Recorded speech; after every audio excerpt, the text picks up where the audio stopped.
Hola a todos chicos, ¿cómo estáis? Y bienvenidos al día 4 intentando completar el álbum del Mundial 2026.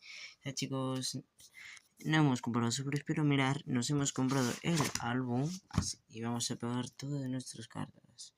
Vamos a hacer, no vamos a hacer pumba cogiendo con pausa, así que 3, 2, 1, campeón, Lee, pegado, Mark Mackenzie, pegado.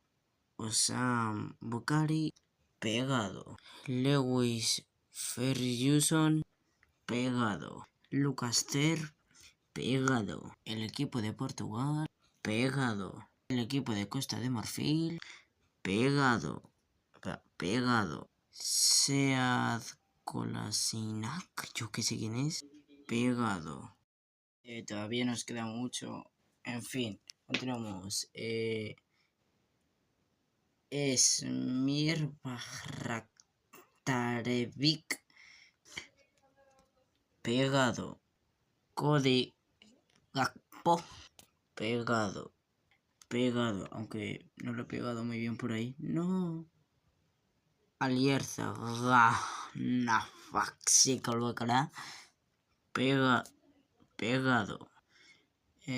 Christopher Wasbach Ager, pegado. El escudo de Canadá, pegado. Disney, aunque yo lo llamo Disney, pegado. Tomás Müller, Munier, pegado. Rowan Williams, pegado. Rubén Vargas, pegado. Rami Rabia, pegado. James Rodríguez, pegado. Florian Grillstich, pegado. El escudo del equipo de Arabia Saudí, pegado. Jerry Mina, pegado. Igor Segrev, pegado. Lyndon Dix, pegado. Eman Ashur, pegado.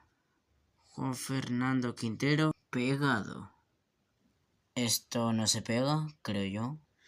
Yasin Ayari, Iñaki Williams y la selección de Noruega, pega 2.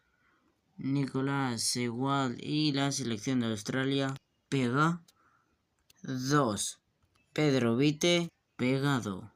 Y por último, el Rom, pega.